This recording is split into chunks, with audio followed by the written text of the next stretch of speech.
Halo teman-teman pecinta catur, kembali lagi Tarigan Catur Channel. Info terupdate, trio pecatur Indonesia berhasil menembus posisi 10 besar di dalam sebuah turnamen internasional. Nama turnamen internasionalnya adalah Unity Mega Team yang berlangsung pada tanggal 27 Maret 2022. Untuk lebih detailnya, mari kita simak layar berikut. Di sini IM Yosep Taher juara 1 ya di dalam turnamen Unity Mega Team. Juara 2-nya adalah Grandmaster Diptayan Ghost asal India. Nah, juara 3-nya ini juga bersaudara ya dengan yang juara 2. Nama belakangnya Ghost juga. Lalu yang juara 4 adalah Grandmaster Susanto Megaranto Indonesia. Juara 5-nya adalah Grandmaster Fugar Rasulov asal Azerbaijan. Juara 6-nya adalah International Master Sapar Mirat. Nah, ini orang Turkmenistan. Lalu yang juara 7 FM Arad Nazari, orang Iran.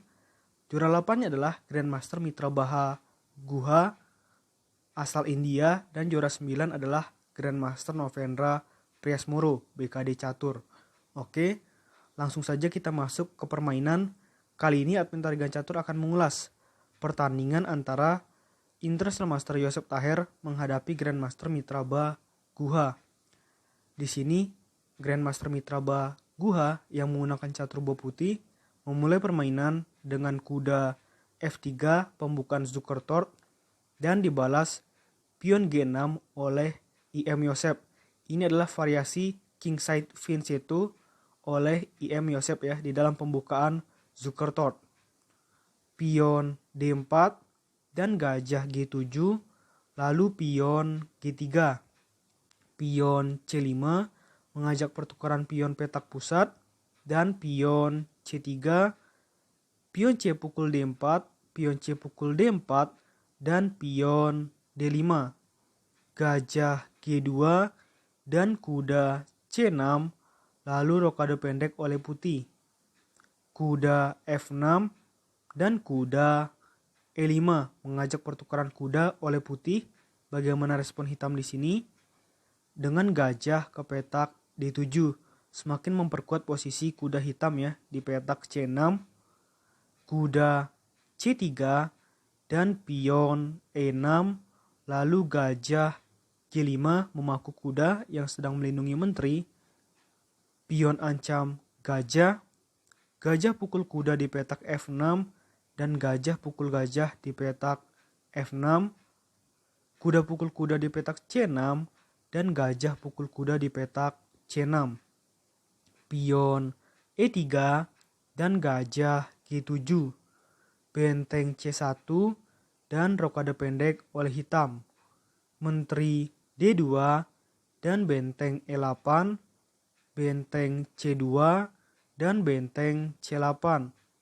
Menumpuk bentengnya oleh putih dan pion H5, pion H4 membatasi agar pion hitam tidak semakin maju terus dan gajah mundur ke petak F8. Pion A3 dan gajah E7, lalu gajah mundur ke F1. Pion A6 dan gajah D3. Gajah D7 dan kuda E2. Menteri B6 dan kuda ke petak F4. Lalu benteng pukul benteng di petak C2, benteng pukul benteng, dan gajah D6 ancam kuda. Kuda mundur ke petak H3 dan pion E5 mulai ya mencoba untuk mengajak pertukaran pion di petak pusat oleh hitam. Pion pukul pion di petak E5, gajah pukul pion di petak E5. Mengancam pion putih 2 kali, namun untuk sementara pion ini masih aman karena pelindungnya juga menteri dan benteng putih. Kuda merangsek ke G5 dan pion D4. Pion pukul pion di petak D4, gajah pukul pion di petak D4. Ingin mengancam pion putih 2 kali, namun pion putih ini juga masih aman karena pelindungnya sama menteri dan benteng putih. Gajah C4 mengancam pion 2 kali. Ini cukup berbahaya ya posisinya bagi hitam. Dan benteng E7. Menteri F4 mengancam pion 2 kali. Lalu gajah mundur ke F6. Kuda pukul pion di petak F7. Benteng pukul kuda. Di sini seharusnya menteri putih skak ya. Tetapi putih lebih memilih respon benteng ke petak D2 yang merupakan langkah blunder menurut analisa komputer. Dan di sini admin Ringan Catur akan menunjukkan ya analisa komputer terbaik di posisi seperti ini. Bukan benteng ke petak D2 tapi adalah dengan menteri skak. Apabila ini dilakukan, maka lanjutannya menurut analisa komputer adalah sebagai berikut.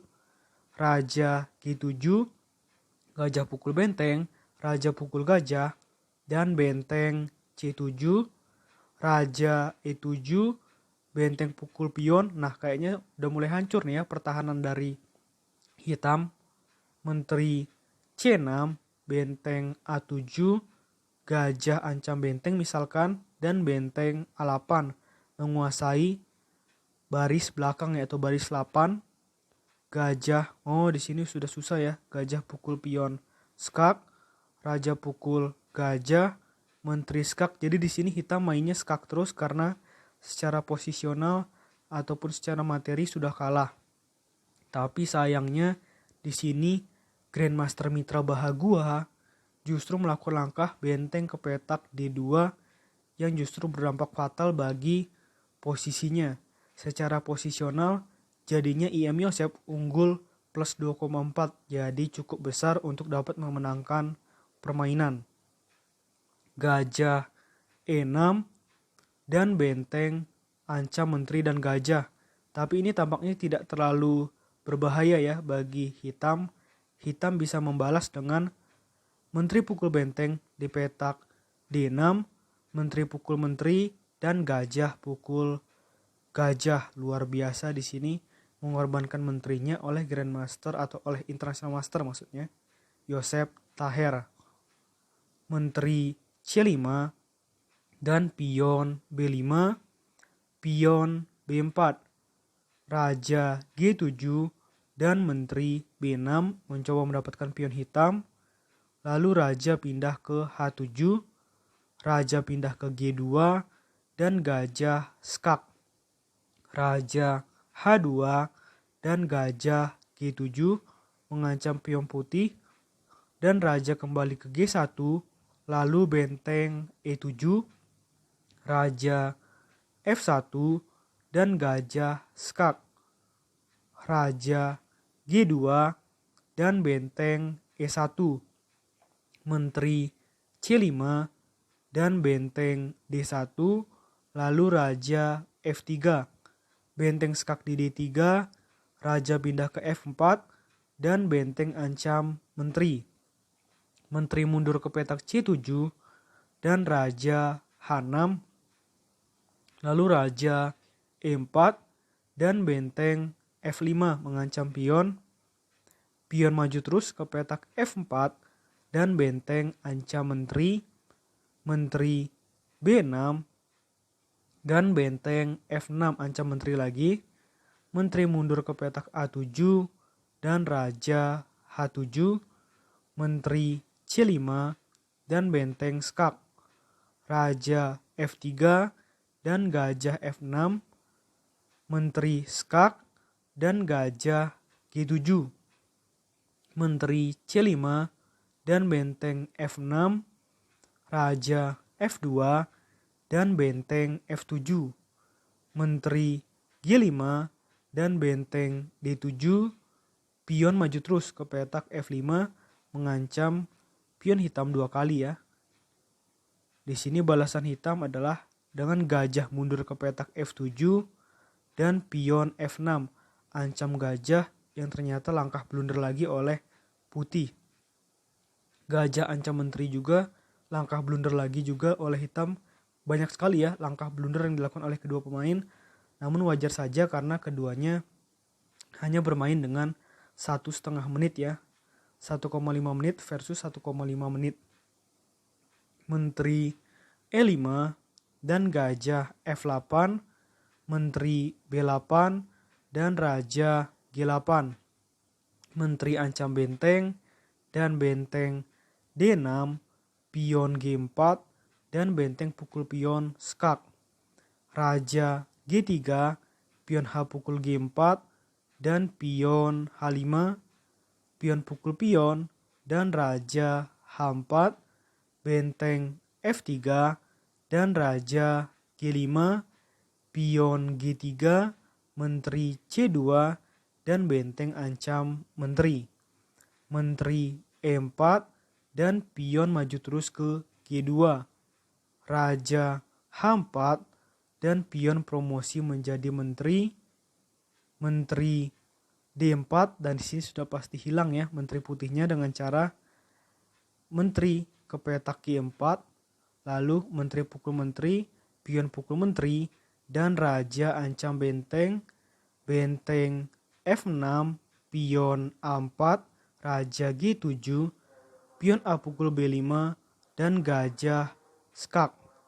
Raja pukul pion dan pion pukul pion, lalu raja G5, gajah E6, raja H5, gajah pukul pion, raja H4, gajah E7, raja H5, dan coba teman-teman pecinta catur tebak satu langkah terakhir yang dapat dilakukan oleh hitam yang membuat putih kalah skakmat, yaitu dengan benteng skakmat di petak H6, raja putih sudah tidak bisa bergerak. Oke teman-teman, di sini admin Tergan Catur akan kembali ya. Tadi admin Tergan Catur agak semacam gemes ya dengan langkah ini. Seharusnya tadi bisa lebih parah dari ini. Misalkan di sini dilakukan langkah benteng ke petak H2 saja sudah skakmat ya. Ini sudah skakmat, tapi mungkin Iyam Yosef terlalu cepat-cepat, makanya tidak melihat langkah ini.